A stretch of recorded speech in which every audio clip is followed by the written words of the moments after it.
everyone, welcome to another video on the JayBee and Milly channel. We're as always joined by Rhianna.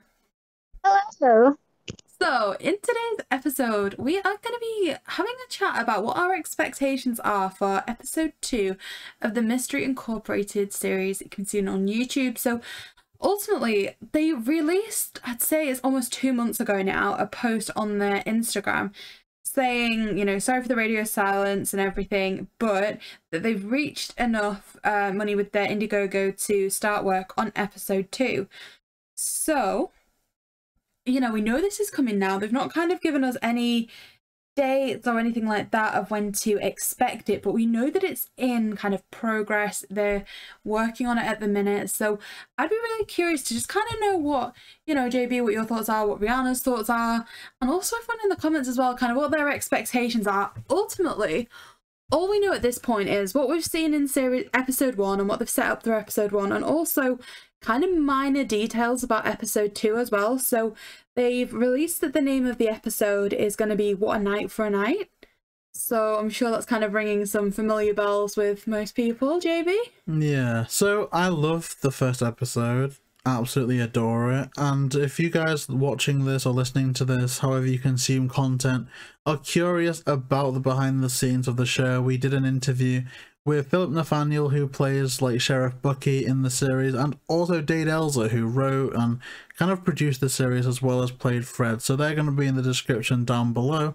Really insightful. So maybe I've got a bit more goodwill towards the show than if that didn't happen, because I actually feel like I know them a bit personally at this point. But what I will say, I think that this might have a problem on its hand, and I think it's a problem that may be consistent throughout the show, and it's purely on an expectation level. So we had episode 1, which executed Minor 49 relatively well. I think they gave a good twist on them, but then to tease the Black Knight at the end of that and to make that the focus of this episode, I think that one thing that this needs to do absolutely is tease a new villain at the end that we haven't seen in live action already.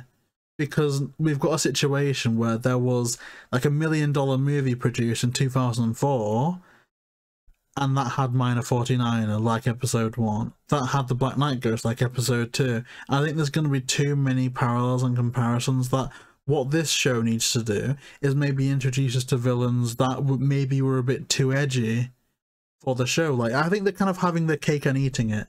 It's an edgier show marketed to be more edgy, and yet I don't think we're getting it with the villains so far that have been teased.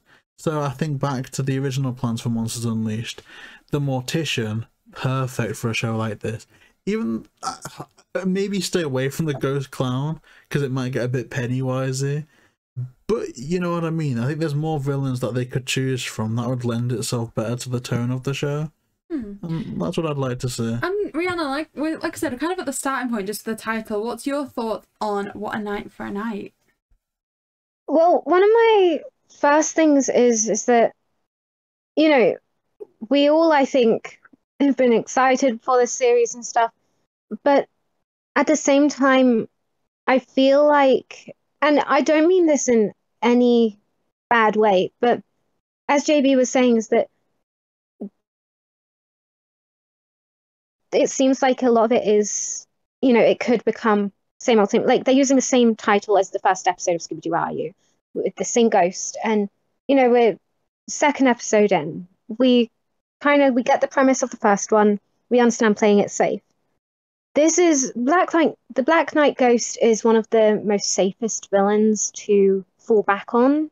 And I feel like they should take some risks. Acting is all about risks. Producing and writing new shows is all about risks. And by even just copying, you know, the name, it's like, okay, are we just going to get a very similar thing to the first episode that you guys did? And, you know, we want a bit more surprise. And also what I'm worried about is, you know, Warner Brothers kind of own the name What a Night for a Night for an episode title, so they're definitely treading on thin ice here. And it's worrying, because if we invest ourselves too much in watching it, what happens if after this episode, like, something happens? Because we all know how Warner Bros. Is going with, you know, Scoob Holiday Haunt, for example.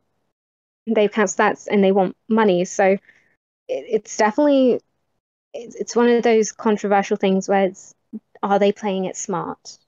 For fan series, it's great. Fans love it, but at the same time, they've got to definitely be careful with it all.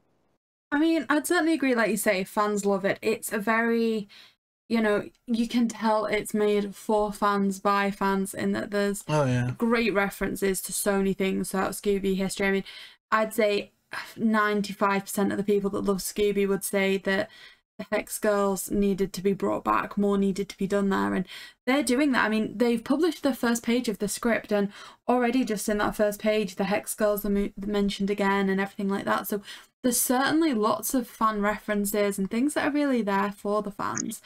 I don't know if you've kind of had a chance to take a look at the first page of the script yet yourselves, but like it does start off with Shaggy and Scooby. They're still on their own. We've not seen any interaction really with the full gang yet, although I believe it was Dade that told us that that's going to certainly be a bigger plot for this second episode, that all the gang are going to start coming together now. And I don't mind that. I think it's wise that they're taking their time to develop things and do it properly. I guess my only concern is it's going to get harder to find funding. Like, I'd say that the most money that this show is going to get will have been just after episode 1 in terms of after the fact. So I don't know, I think that this is going to have to be a banger, and I think it's going to be really good purely for the fact that they've not kind of escalated things, that they're taking the time to establish all of the characters as individuals before just going, okay, and this is not a disrespect to Mystery Begins, because I like Mystery Begins, but it was a movie. It didn't really have the time to develop them all.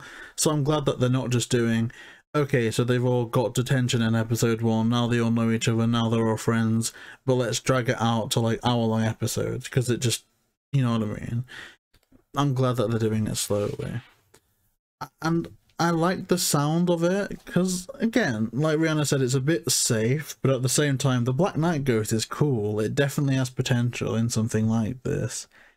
It's just maybe, I don't know, I would have like upped the ante a bit with this one, and maybe had like the Ghost of the Bottomless Pit, because for all it's in Coolsville, it is very much a harbour town, if I remember. I mean, maybe the panning had some water, I don't know. But it'd be kind of cool to have that happen. Maybe even a character that reflects the gang as individuals would be cool to play around with. So a bit like a siren, in all honesty, that would be kind of fun. That would like tempt them with things, so we could not only get more adult spookiness but learn about the guy. But I'm excited. I think that there's a lot that this could do. Is there any other like updates on it? I'm just kind of reading through everything, and they've not done an update for 2 months since that update. If you go through the comments, there's some kind of comments in there about the Indiegogo and how that kind of closed and reopened so that they could begin pre-production and all that kind of thing. But there is no like indication on when it's going to be or how long the episode's going to be either. They did say they didn't quite hit all their stretch goals, so episode 2 was going to be a little bit longer than they'd initially hoped. The thing is, this show, I'm so conflicted with the tone of it, because I think that no matter, even if you're the purest in purest land, if you have a YouTube channel or watch YouTubers, you have to see episode 1 as a big win for the platform. It legitimizes YouTube so much, and YouTubing, to have such a high budget professional production on the platform. But YouTube is so strict of what you can and can't do that a show like this needs to go really hard, almost like a Marvel Netflix show, in terms of not gore necessarily, but tone and what they can explore. And you're on YouTube, they just can't. But then, like, I'd love it if this show got picked up by a network. I don't think it would be impossible just because of the rights. There's no way Warner Brothers would allow that. So they're in a position where, best case scenario for the show, they get picked up by a network, but I think it's a bit of a step back for YouTube. But on YouTube, I don't think that they can do everything that the team deserves to be able to do. So I'm personally quite conflicted by that. And you said that there was like a swear word in episode 1, really, right? Yeah, I think so. Oh no, episode 2. Oh yeah. In the script quite early on, and I'm sure I've seen this somewhere. Isn't there a thing with kind of YouTube monetization that if you swear within the first so many seconds, it can't be like monetized and stuff. But I'm sure, didn't you say kind of from advert like, you know, element of things, they're not capitalizing on that to get funding? Like the adverts don't show up throughout the episode. I don't think throughout. It's tricky. I know. Last time I watched it, there were 2 adverts in the middle of it that I had to watch, and see, I feel like this is again to go on the funding thing.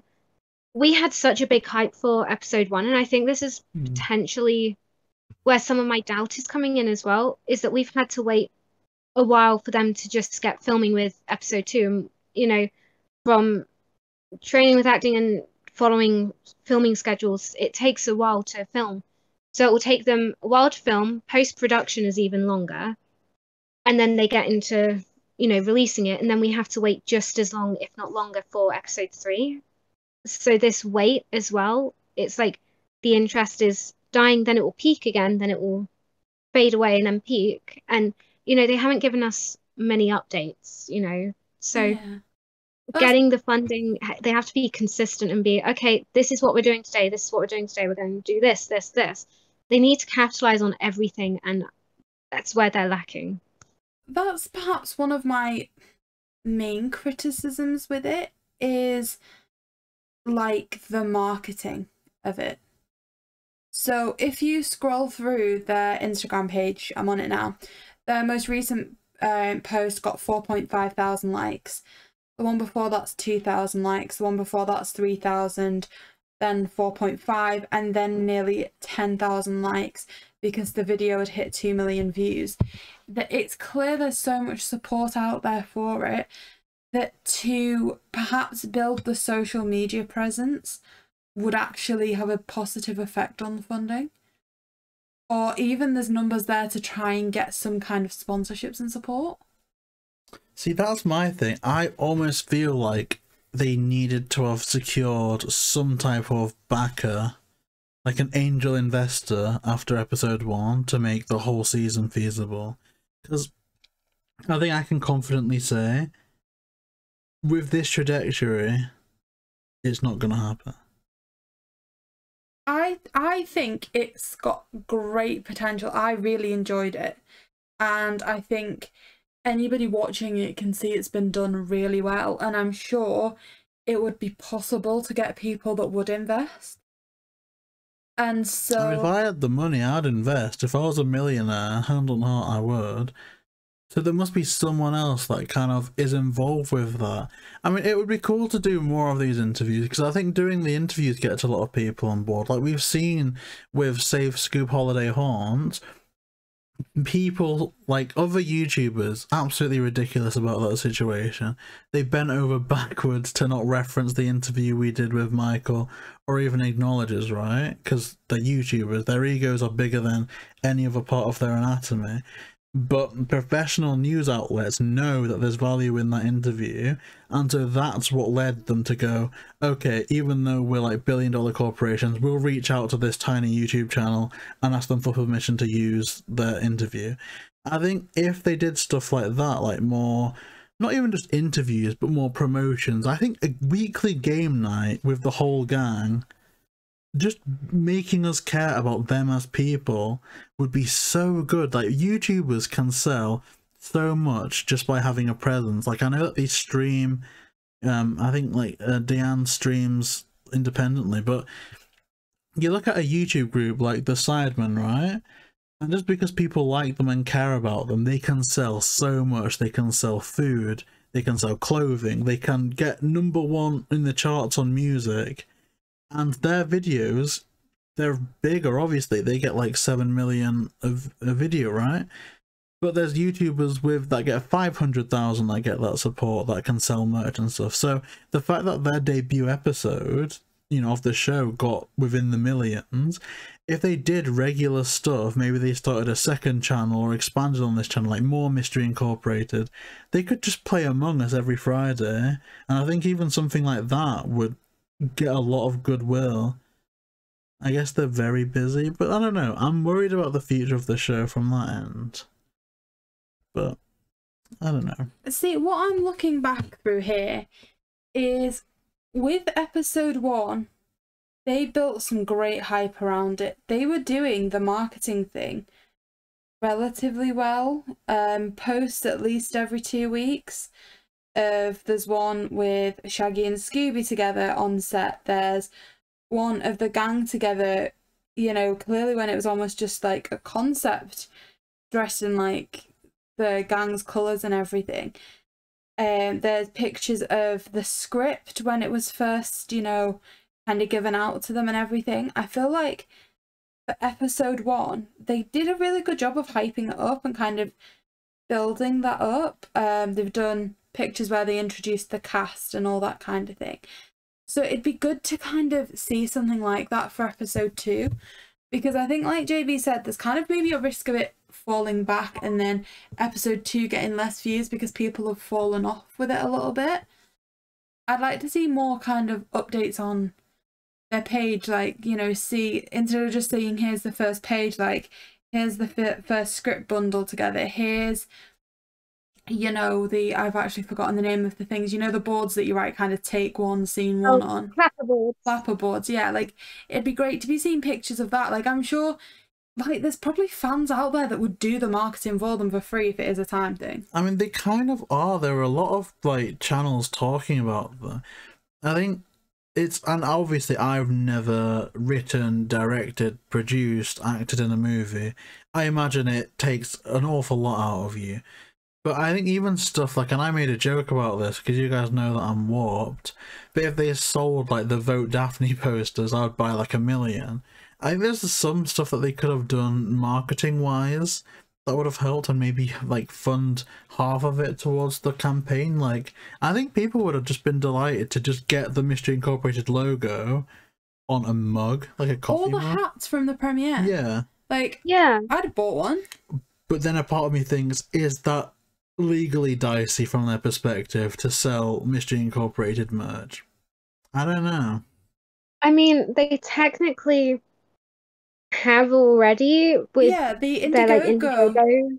Yeah, like they can get certain benefit even, packages. Like, they monetize themselves for like the first episode. Sure, like I doubt they wouldn't have earned money from that first episode. So they are them earning money off of Scooby's name, which even that's dicey. And it's also brings me back to just the name of the second episode. It's so, they have to be so careful, because the thing is that as fans, we don't want, you know, we want a series that will last. We want something that will, you know, keep going. And waiting this long, there's people who will. But at the same time, the longer we wait, it gives more of a chance for higher ups to catch on and to realize, wait, hang on, you've earned all this money off of something you don't even own. We own this, you now owe us money, and it could be shut down forever. And that's something none of us want to see happen. So, you know, they've already gone and earned money from Scooby's name. But at the same time, we could make money from Scooby's name if the figures were there, right? Like, if you think about, like, the big Scoob tubers, right? Like, Scott Nerdtink, who I don't personally like. If he did a video about the new Velma series, and I think that got like 300,000. That's money from Scooby. I think the issue with this is, it is just tricky. Ultimately, this isn't meant to be a bad video. Like, I like the episode. I like what it is. I like the cast. I'm just saying that I'm kind of... And I think ultimately episode 2 is going to be great. But then I think I'm going to be like, oh, where's episode 3? I mean, this is us, though. And I think as content creators, we can add more insight into this than the average viewer. So and Rhianna's very right in saying the general public don't understand what it takes to make something like this. They don't understand, because I think the general public is so spoiled because we live in a society now where Disney Plus, you get a $1 million Marvel episode, pretty much a whole season of it every other month, and it's produced and it just comes to you. You have Netflix dropping 12, 20 long series in the same day, like Stranger Things. We had 10 3-hour episodes in one day, and then a month later we had 2 more 3-hour long episodes. Now we can sit there and say, okay, this is what they're doing, this is what they're doing, why aren't you doing it? Obviously we understand that it's a money thing, but then I think the amount of comments that we get interview wise, like, oh, can you get Matthew Lillard on the show? Can you get Kate McCucci on the show? Can you get Linda Cardellini on the show? People listening to podcasts and stuff, they don't understand the difference between what's possible and what's not. So, okay, I have an issue with podcasts that are run by showrunners and voice actors, because they can often get guests that an average podcast with, and I say average even though we're the best, with normal people like you or I that don't have any connections with the industry, that wouldn't be possible. I always admire to say, okay, who does podcasts? So I Google, say for example, Billy West podcast interview, and I'm like, oh my gosh, he did one 3 months ago, and it's from a voice act. A voice actor runs the podcast, and it's like, oh, okay, that kind of sucks.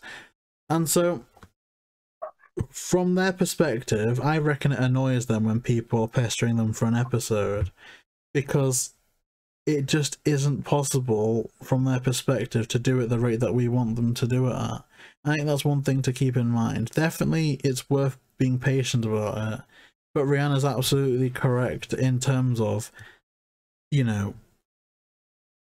not everyone's going to stick around for that long. And it's like with us, if you want to see us interview Matthew Lillard, tweet at Matthew Lillard telling him about the podcast. Share the channel with people, because he's more likely to go on a show that has 10,000 subscribers than 1,000 subscriber. And equally, if you want quicker episodes of Mystery Incorporated, if you really, really want it, if everyone sold, one thing in the house, it's pretty much covered. Or, if you're really desperate to see it. And I think that's the whole crux of it. It's worth it, potentially. But I'd say they don't want the episodes to be taking this long. I mean, we spoke to him. He's a huge Scooby fan. This project clearly means a lot to them, and I'm sure that they are probably looking at the Indiegogo, every day, just thinking, I wish it was there. I wish we could just commission the entire series now. We could drop episodes, every 2 weeks, and let's just get this out, maximum budget, make it the best project we can. Who knows, maybe even series 2 if it's doing that well. And I'm sure they are committed and fully want this. I think it is just ultimately things are slow. You can sit at home watching a movie and be like, oh, okay, so the actors just need to edit this out, act this, and then it's done. Well, I don't even think that for a lot of people. It's just they log on YouTube, oh, it's there. I think for most people that's what it's like. I think what potentially they need to do is so I'm putting my acting brain on here. With acting for a series, per episode, basically on average for the time that they're looking for per episode, would take two weeks maximum to film.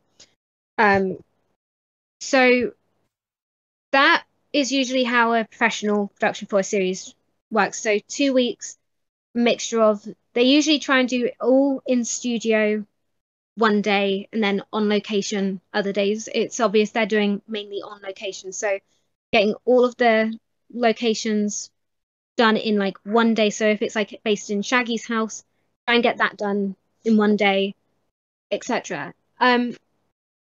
So I think what they possibly need to start looking at doing is either shorten the amount of, like, the length of episode, even though we want an hour long episode, maybe 45 minutes.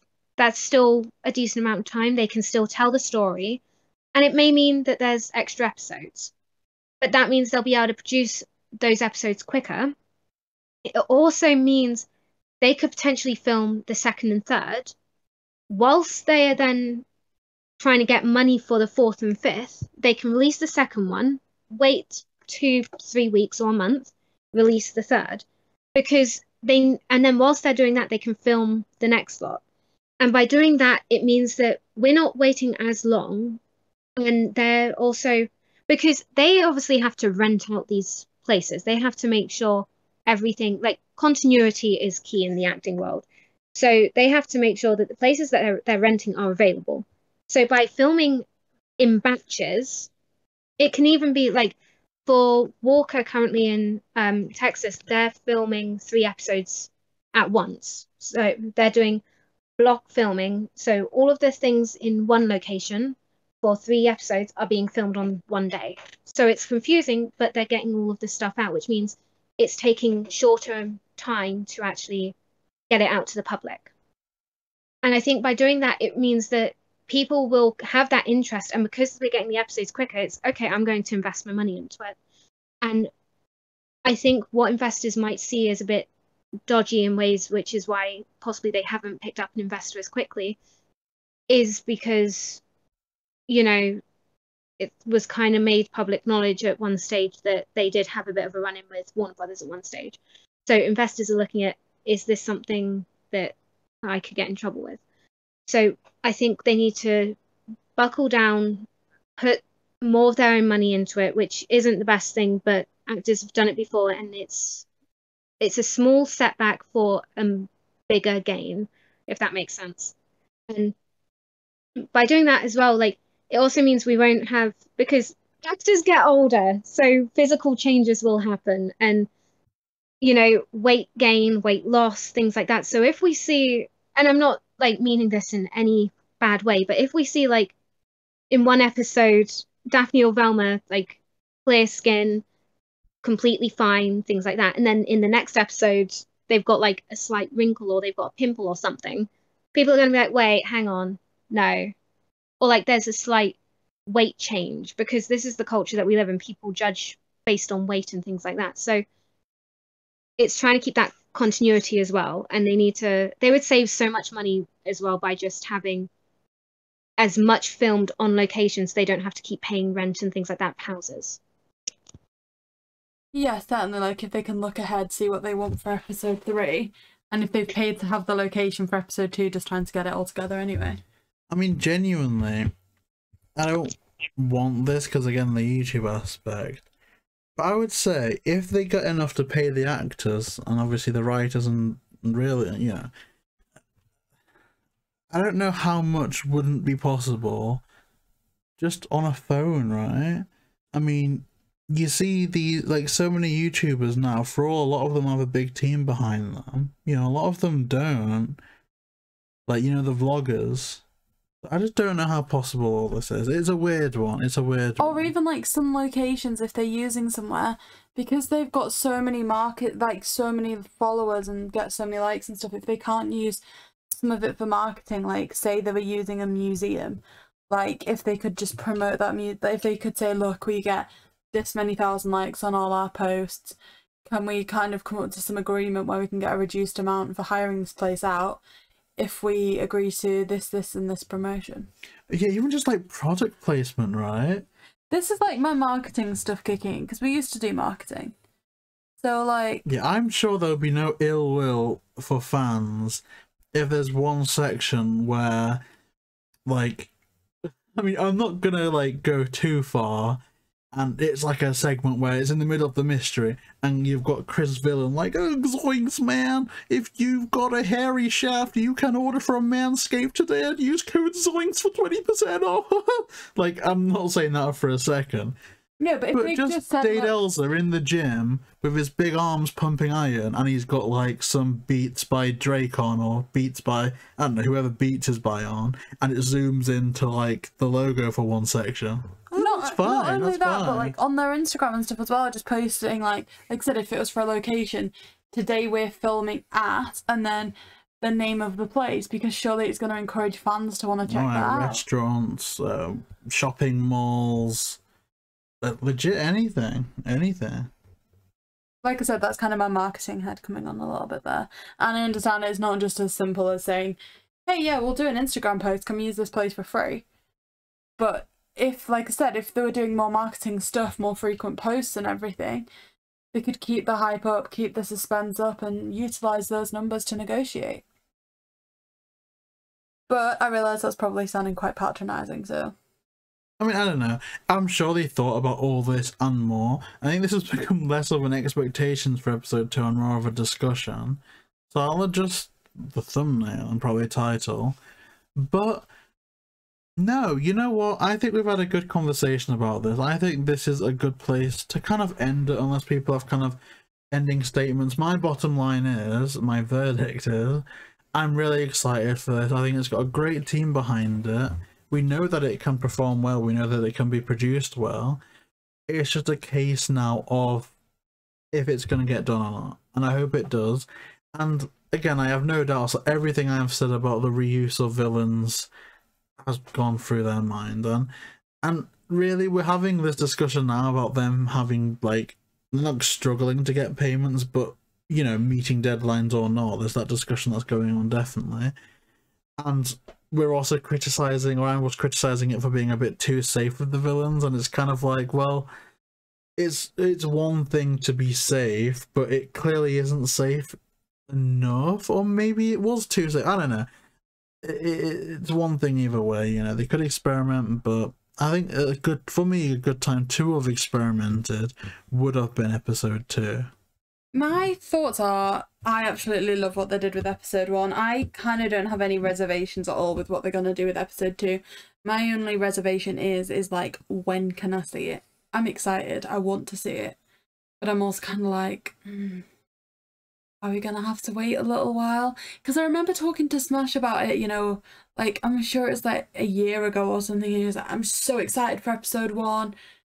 And then he waited a year. And it's kind of like, if they want to do 8 episodes and it's 1 a year, think about where our lives are going to be then. You know what I mean? Like, if there's the same duration between episodes, it's kind of like, I'm going to be 32. Am I going to be the same person? Am I going to have other responsibilities? Am I going to have time to dedicate, say for episode 8, 7 hours to watch every episode before to catch up with where I am? Like, ultimately, I mean everything that I say to be completely positive, because I think the actors are all incredible. I think they've done a great job, and I, you know, fully appreciate that. I appreciate anything that's done quite clearly by, like, people that are true to the platform, you know, like all that fanfare stuff where it's clearly made for the fans, and this certainly is. Yeah. I don't have a single bad thing to say about it. It's just that I want it more. And you've got to remember that I think the whole season 1 production was halted by coronavirus restrictions, so yeah, that's not, I mean, it's still a factor, but it's not a I don't think we have a lot of the restrictions that they did back there. That's very true. Rhianna, any closing thoughts on episode 2? You know, I'm kind of the same as you, Millie. Like, I'm excited for it. I do want to see it. My main worry is, you know, how long do we have to wait? And also, I'm so worried about investing myself so much into this series emotionally, physically. Like, it's, you know, it's worrying because we never know what will happen. And the sooner they can get the stuff out, the better, because even just like small hints and, you know, I mean, on Thor, the docu-play Scooby's account, the other day recently posted, I think it was a video of him and Chris Villain on set, which that's amazing, but it could have been shared onto the Mystery Incorporated, you know, Instagram, so people could see that they are actually filming and doing more. But that's literally the only thing we have now that they're to show that they've started filming episode 2. And I just hope that they start promoting it and we get more of the hype, because the hype is dying. And as much as I'm excited for episode 2, I'm just like, there's so many series that I'm so excited to come out, and they've only just started working on them, yet they've got, and it's a fan series that I'm waiting for, and it's looking to come out with the first 5 episodes soon, which I've been waiting for 2 years for, and I'm just like, okay, we've got 5 episodes. They're going to release them in a decent, time span. It's good. So I think they just need to try and keep the hype up as much as possible, because it's dying slowly and it's not good. Yeah, I mean, if there's one bit of goodwill that we have regardless, is that this fan series is not Spider-Man Lotus, which has had... Jesus, that's a whole other discussion. I'm not even going to ask about that. But it was mad when it first happened. So, yeah, great wishes to Dade, Elza, Jessica Chancellor, Chris Villain, Dayeanne Hutton, I think, and Thor von Schultz, the Great Dane. Good crew, good luck to the directors, writers, anyone involved with it. We're excited to see what you do next, and we'll be here with a review when it is out, so look forward to that. So what did everyone listening think? Are you excited for this? Are you not excited for it? What did you think about episode 1? Comment down below and just let us know what is on your mind in regards to the series, and I guess for the LOLs, you can tell us your favourite member of Mystery Inc. So I guess if you want to follow Rhianna's social links, that'll be in the description down below. All of Milly's and nice stuff will be there, or Linktree's been updated with all the cool stuff we've been up to. So yeah, please like, comment and subscribe, and we'll see you next time.